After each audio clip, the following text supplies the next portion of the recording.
With the start of the new year comes the global PMIs. So the culmination of markets research, 20,000 companies reporting to us, have told us that December was another good month. The global PMI came down very slightly, 54.0 from 54.2 in November, but it remains elevated. Now it's running at a level that's broadly consistent with global GDP growing at an annual rate of around 2.5% to 3%.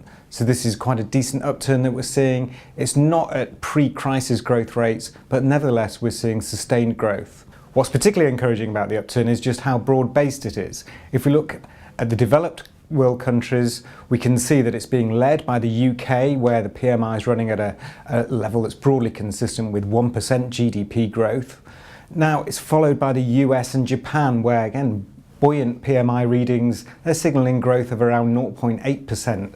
That's just quarter-on-quarter growth, not annualized. So these are strong rates of expansion.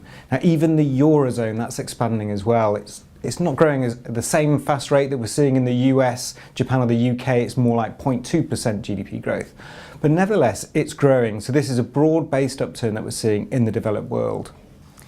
If we look at the emerging markets, we can see that the growth rates aren't quite as impressive as in the developed world. But nevertheless, we have got modest growth occurring in Russia, China and Brazil. Now, India's the weak spot here, declined for the 6th month running in December, so that's a concern. Also in China, we have a concern there because the rate of growth eased to a 3-month low. That brings us some worries about the growth trajectory of the world's possibly the largest economy as we move into 2014. But nevertheless, the emerging market story is not as bleak as we were seeing mid-year, when there were great worries about perhaps all of those major BRIC economies falling into decline.